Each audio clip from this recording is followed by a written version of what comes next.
இன்றைக்கி நைட் என்னோட dinner preparation பார்க்கலாம். ஏதாவது ஹெல்த்தியாக செஞ்சு கொடுக்கணும்.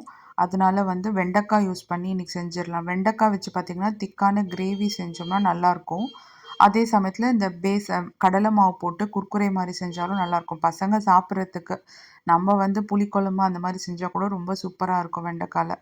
நான் இன்றைக்கி நைட் சப்பாத்திக்கு இந்த கிரேவி செஞ்சுருக்கேன். எப்படி செய்கிறதுன்னு பார்க்கலாம் வாங்க. வெண்டைக்காய் ஃபஸ்ட்டு நம்ம எண்ணெயில் வதக்கி எடுத்துக்கணும். கொஞ்சமாக மஞ்சத்தூள் உப்பு போட்டு வதக்கி எடுத்தோம்னா ஃபாஸ்ட்டாக வதங்கிடும். இந்த அளவுக்கு முக்கால் பாகம் வதங்கணும். அதுக்கப்புறம் தனியாக அதை எடுத்துட்டு அதே பேனில் திரும்பியும் எண்ணெய் சேர்த்து கடுகு உளுத்தம்பருப்பு போட்டுட்டு அதுக்கப்புறம் கடுகு எப்போயும் பொரியட்டும். பொரிஞ்ச அப்புறமா வெந்தயமும் சீரகமும் சேர்த்துக்கலாம். வெந்தயம் சீரகம் சேர்த்தோடனே நல்லா பொரிஞ்சிடும். இப்போ ஃபஸ்ட்டு நம்ம வெங்காயம் சேர்த்துக்கலாம். இது அளவுக்கு ஏற்ற மாதிரி நான் இப்போ ஒரு 3 பேர் சாப்பிட்றதுக்குன்றதுனால ஒரு பெரிய வெங்காயம் சேர்த்துருக்கேன். நீங்கள் கொஞ்சம் நிறைய ரெடி பண்ணணும்னா 2 வெங்காயம் கூட சேர்த்துக்கலாம். வெங்காயம் நல்லா வதங்கின அப்புறமா இதுலேயே நம்ம மசாலா சேர்த்தோம்னா கலர் நல்லா வரும்.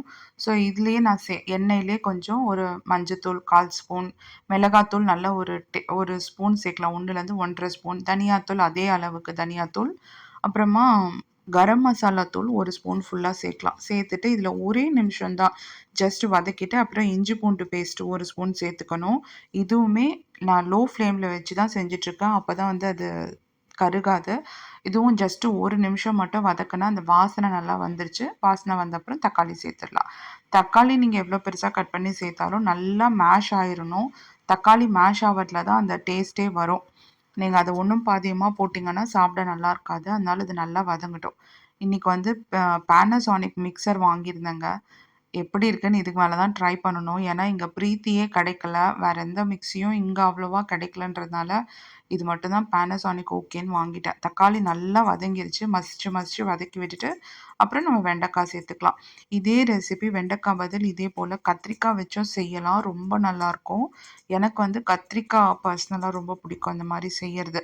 இந்த கிரேவியை நம்ம 3 விதமாக செய்யலாம். ஒன்று இந்த தண்ணி ஊற்றுறோம் இல்லைங்களா, தண்ணி ஆட் பண்ணும்போது கொஞ்சம் 1 டேபிள் ஸ்பூன் கடலை மாவு நல்லா மிக்ஸ் பண்ணி இதில் சேர்த்து கொதிக்க விடலாம். அப்படி இல்லைனா நான் இந்த மாதிரி வேர்க்கடலை ஏற்கனவே வறுத்து வச்சுருக்கேன்.